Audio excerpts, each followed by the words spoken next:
Redmond published the fresh language ranking and JavaScript is the king again. Yay!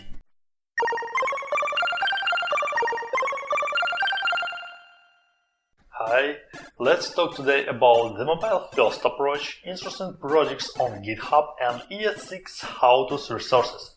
I'm Natalie and you are watching the good parts of the front-end development. Foremost, I'm proud to declare that Redmond had published the programming language ranking June 16 and JavaScript in the first place. Yes, they use GitHub and Stack Overflow as sources of information. Nevertheless, it's time to celebrate! Do you think mobile first for your web design? Nowadays, mobile share of global web traffic is over 25%. Joe Toscano has published on InVision blog a list of insights for going mobile only. You might find his point of view according to your life experience plain and obvious or even counterintuitive. Nevertheless, believe me, it's worth reading. We all know that a picture is worth 1,000 words. The images are dramatically important for web design. Anyway, we don't have to forget about the image compression, because it's very important for the web. Now we have dozens of formats for storing and compression images, but usually we do use just 2 or 3 of them. What about the compression of 1 pixel image? What if the size does really matter? And amount of bytes is crucial. It could be an issue, for example, for a slow mobile connection. Joe Snyers has investigated this phenomenon and now you can read about his results at Cloudinary's blog.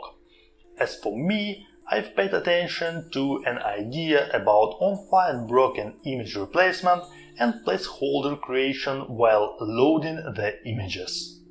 If you are interested in 1 pixel image optimization, you can take a look at the article named PNG Optimization by Mark Edwards at Junk blog. He has analyzed the different design tools while creating a 1x1 wide PNG image, taking into account an image size and possibility to shrink the file size. Nick Babich has posted an interesting overview on flat design concept on mobile applications. His article has covered the basic principles of choosing colors, icons, or even using shadows, etc. It's a good start for jumping into this topic. In his another article, he explains how the shadow rendering created using CSS can be employed in order to imitate the objects of the real world.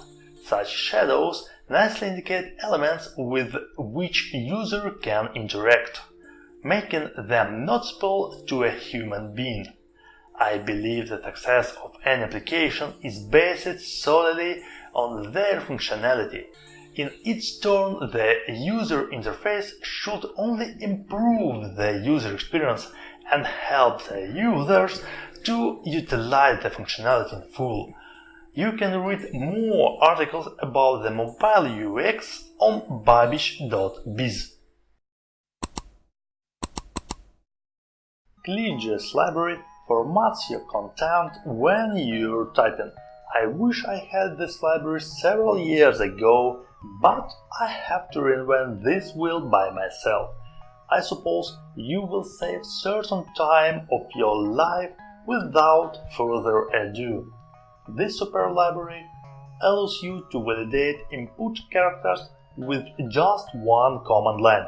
For example, it checks what kind of characters are allowed inside the field and answers the question if it's really a phone number, credit card or email. Audio library for the modern web is coming! CoolerJS makes working with audio in JavaScript easy and reliable across all platforms.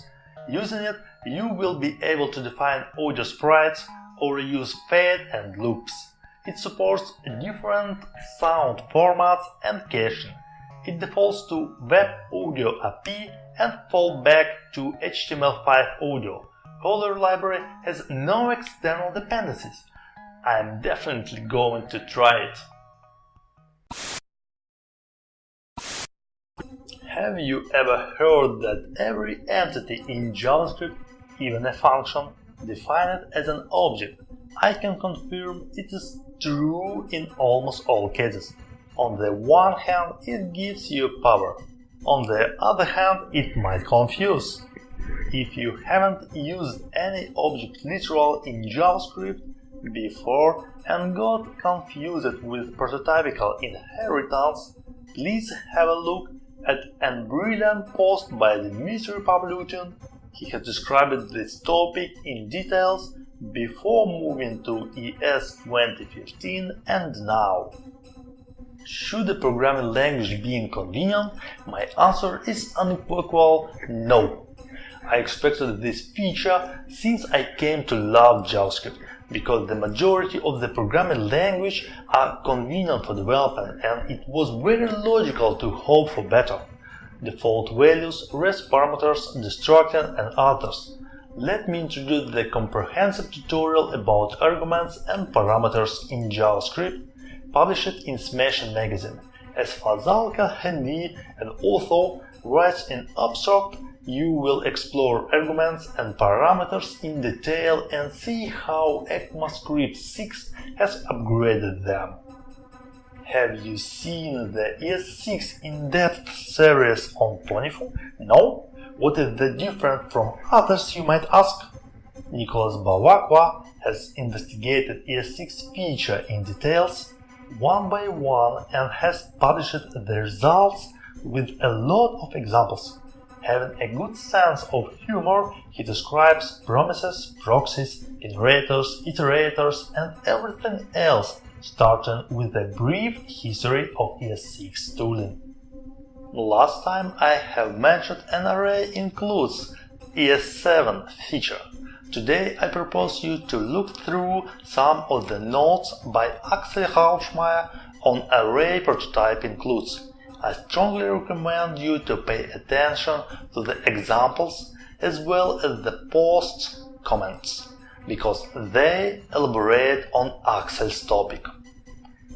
Today I started talking about the mobile-first approach. However, even Axel's blog on duality.com is not mobile-friendly.